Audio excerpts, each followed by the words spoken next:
The rain hammered against the tin roof of my farmhouse, a relentless drumbeat that mirrored the pounding in my chest. I stood on the porch, clutching a chipped coffee mug, staring out at the 5 acres my family had tended for over a century. The vegetable patches glistened under the storm, the apple trees swayed like weary soldiers, and the greenhouse stood defiant against the wind. To me, it was home. To the Pinewood Heights Homeowners Association, it was a blighted, unauthorized ecological preserve threatening their manicured lawns and property values. Little did they know, the real threat wasn't my land. It was the secret humming beneath it. It started 3 weeks ago with a letter slipped in my mailbox. Its crisp HOA letterhead a stark contrast to the muddy gravel of my driveway. Violation notice. Unauthorized operation of a public ecological preserve, it declared in bold, officious print.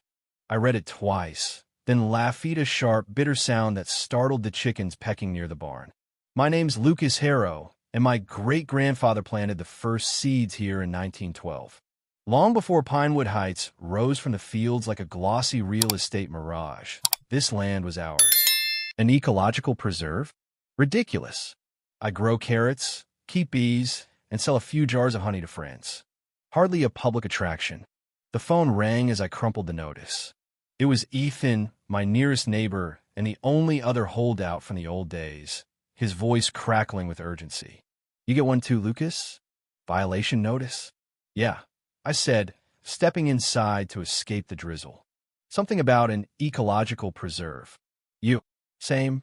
They're coming for us, man. That developer Evergreen Estates wants our land for their damn luxury towers. Rustic Serenity condos or some nonsense. He snorted. They've been buying up everything they can. I glanced out the window.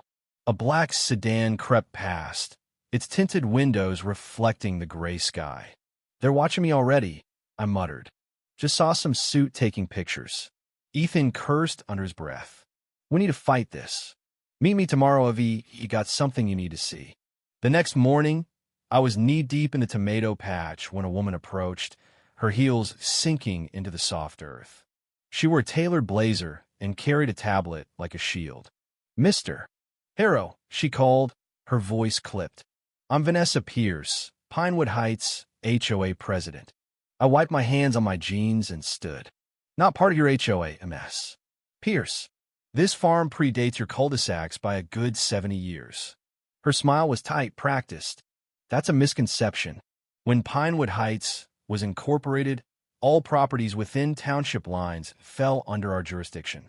Your active VY ties VY olate multiple covenant success traffic, unpermitted agriculture, non-compliant structures. She waved a manicured hand at my solar panels. Those are an eyesore. I don't charge for the vegetables, I said, keeping my tone even. Friends stop by, help out, take what they need. That's not Commerce Seats community. She tapped her tablet. We've logged 32 unique vehicles here in 2 months. That's commercial active VY tie. And those wind turbines? Forbidden. You'll hear from us at the board meeting Wednesday, 6 p.m. Attendance is strongly ad VY said. She turned to leave, then paused. Oh, and remove those compost bins. They attract pests. As her sedan peeled away, I noticed curtains twitching in the houses across the road. One figurine old man with a shock of white hair offered a hesitant wave before disappearing behind the blinds. I waved back, wondering who else was watching. That night, the storm hit hard. Thunder rattled the windows, and lightning illuminated the creek that cut through my property like a silver vein. The power flickered, then died everywhere but my farm. My great-grandfather, Elias Harrow, had built a hydroelectric generator in the 1940s, a sturdy little beast that still churned away in the creek bed. I'd upgraded it with solar panels and a battery bank over the years, so outages barely registered. But as I watched the neighborhood plunge into darkness, my phone buzzed. Ethan, power's out everywhere but your place. Did you know your generator ties into their emergency grid? I frowned. What? No. How? Ethan found old township plans. Your setup feeds their water pumps and some backup circuits. They've been using it for decades. I'm coming over tomorrow with the proof. Rain streaked the windows as I stared into the night. Headlights pierced the gloom of familiar black sedan idling at the end of my drive. Vanessa Pierce sat inside, her face lit by the glow of her phone, staring at my lit windows. She lingered for a full minute before driving off. A chill ran through me that had nothing to do with the storm. By dawn, the rain had eased, Leah vying the air thick with the scent of wet earth. I dug through Elias's old desk, a hulking oak relic in the attic, until I found a leather-bound folder. Inside were yellowed deeds, water rights certificates, and permits for the generator, everything stamped and notarized in 1947. My great-grandfather had been a meticulous man, and he'd secured every legal right to this land and its resources. I was still poring over the papers when Ethan's truck rumbled up the drive. He burst in, soaked and grinning, a rolled-up map under his arm. "You're not going to believe this," he said, spreading the map across my kitchen table. It was a township infrastructure plan from 1972, faded but legible. A blue line snaked from my creek to a junction box near Pinewood Heights. "See this?" During the energy crisis, the township begged Elias to let them tap his generator for emergency power water pumps, streetlights, critical systems. He agreed, but there's no easement, no payment records. They just kept using it after he died. I traced the line with my finger. So, when the grid fails, my generator keeps their pumps running? More than that, Ethan said, pulling out a newer map from the 1990s. When Pinewood Heights went up, Evergreen piggybacked on your system for their whole backup network. No permits, no compensación. Your farm's been their dirty little secret for 30 years. The implications hit me like a freight train. Every time a storm knocked out the power, my generator kept their McMansions habitable. And now they wanted to bury me in fines to force me out? Rage simmered in my gut, but before I could speak, tires crunched outside. A caravan of vehicles rolled in, Vanessa Pierce in the lead, followed by a man in a pinstripe suit and a half-dozen others with clipboards and cameras. I met them on the porch, Elias's folder in hand. Vanessa thrust a new notice at me. "This is Charles Dutton, County Inspector. We're here about your illegal power operation and the ongoing violations." Dutton adjusted his tie. "Reports suggest your generator's interfering with the township grid. That's a serious safety issue." I held up the folder. "Permitted in 1947, maintained to code ever since. I'm not interfering, I'm keeping your water flowing." Vanessa's eyes narrowed. "HOA covenants ban private power generation. It's disruptive." "I'm not in your HOA." I shot back. "Never signed a thing." A wiry man with glasses stepped forward. "I'm Geralt HOA Council. The 1991 Development Charter includes a clause enveloping adjacent properties. You're under our VYEW. My phone buzzed. Ethan texting. "Don't agree to anything." "I've got more coming." I stalled. "I'd like to see that charter. And I'll need my lawyer present." Vanessa's jaw tightened. "This isn't optional. You have 45 days to comply, or fine stare adieu law, 500 a day." "Under what authority?" I demanded. "Township Ordinance 22C, Dutton said. Community standards enforcement in mixed-use zones." Lightning flashed, and thunder rolled in close. The group flinched. "Perhaps we reconvene later," Dutton suggested, eyeing the sky. As they retreated, Ethan skidded up, leaping from his truck with another map. "They mentioned the power tie-in. Just that it's interfering," I said. "What VE you got?" He grinned. "Proof Evergreen's been stealing from UN a way to turn this around." We spread the maps out as the storm raged. Ethan pointed to a junction. "This is where they hooked Inno legal easement. And here," he tapped a grid overlay.